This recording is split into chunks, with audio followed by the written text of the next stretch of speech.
Hello po mga ka-Jesnabs, welcome back po sa ating channel.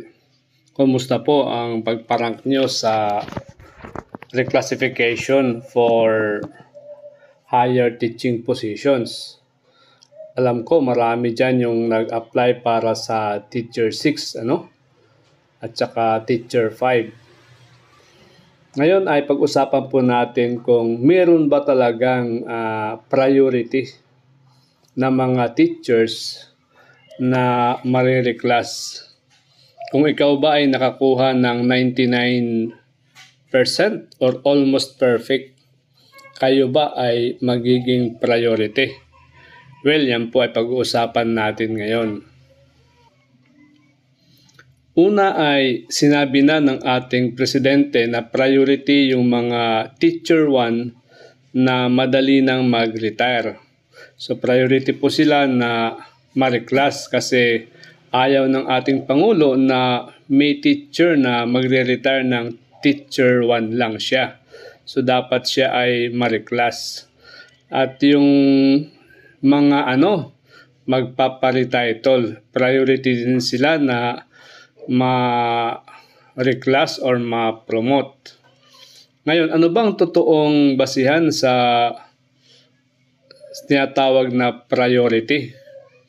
Ito kasi ang mangyayari pagkatapos ng mga assessment yung meron na tayong comparative assessment result for expanded reclassification or career. Ito po ay pipirmahan na per position. So per position po siya.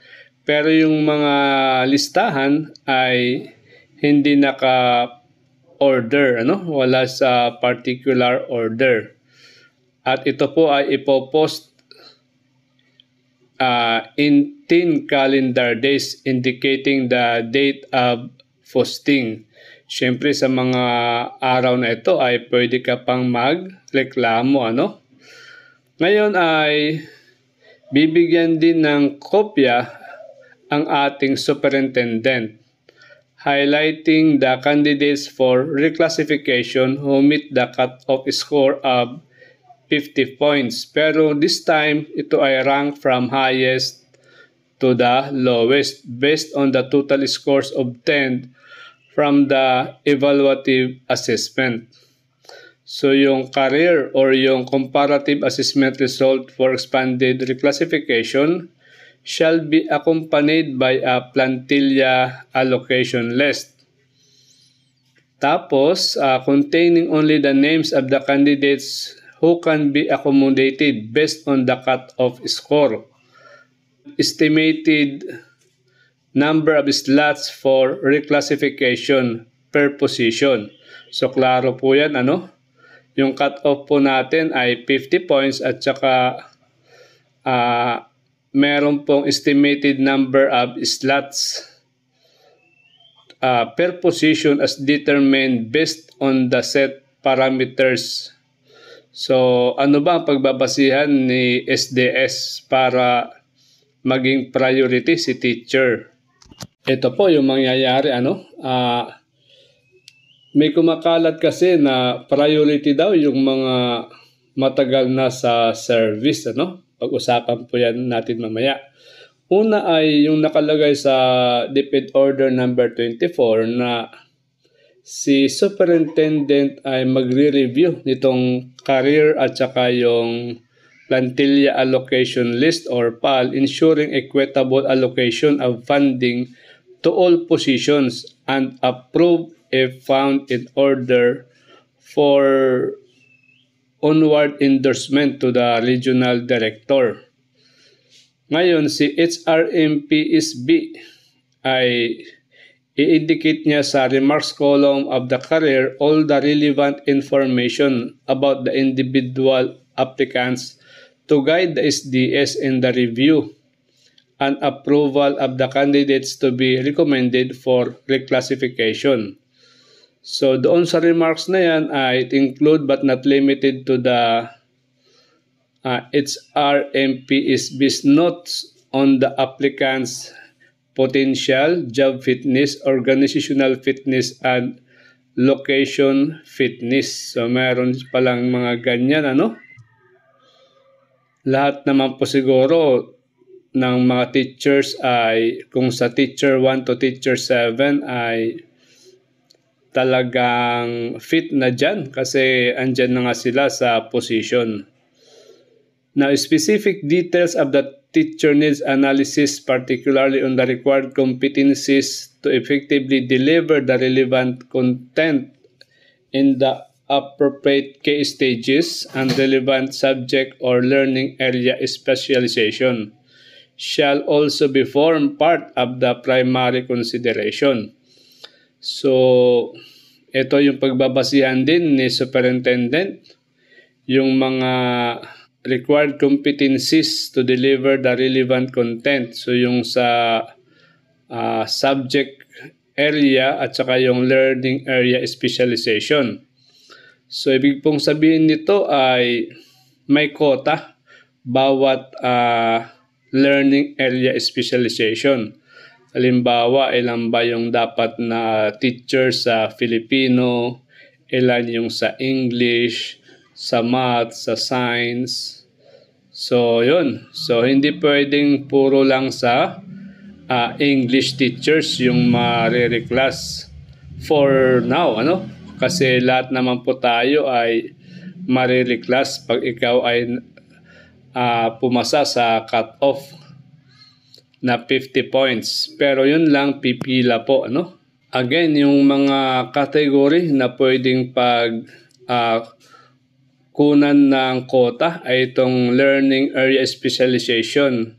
Example sa kindergarten, early childhood education, Filipino, English, math, science, and other subject area specialization. Ngayon sa senior high naman ay yung strand at saka area specialization din.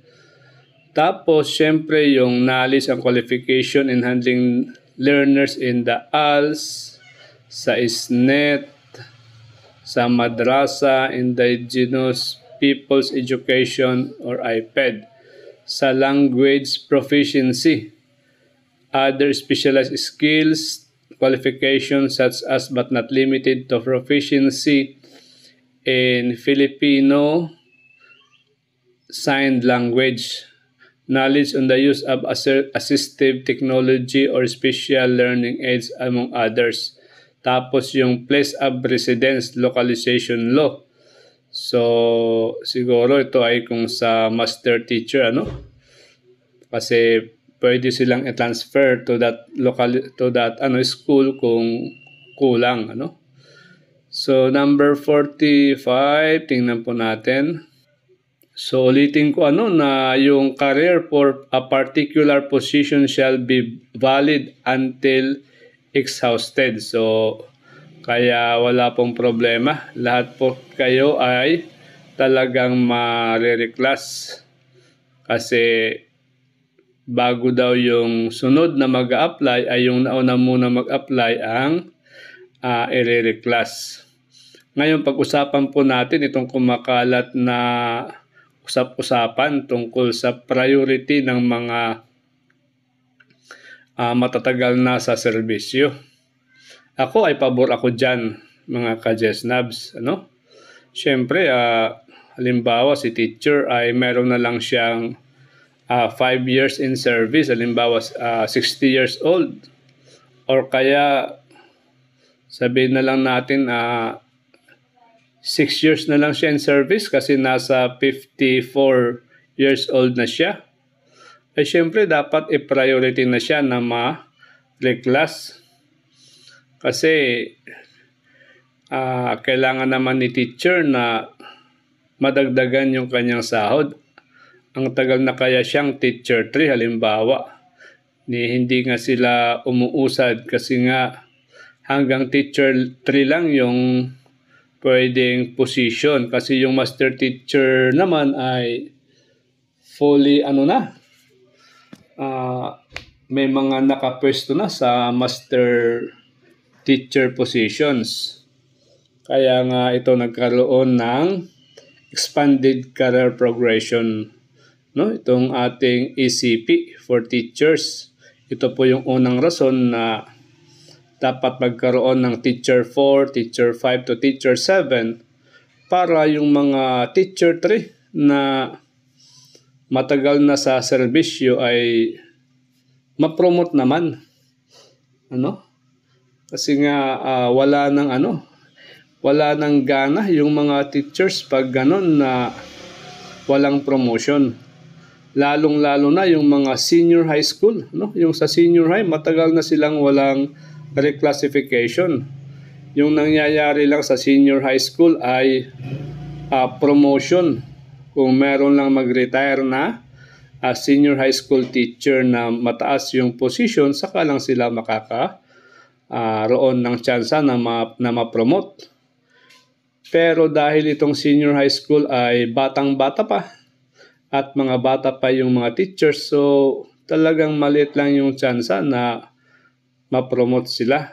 Karamihan nga sa kanila ay nag-abroad na.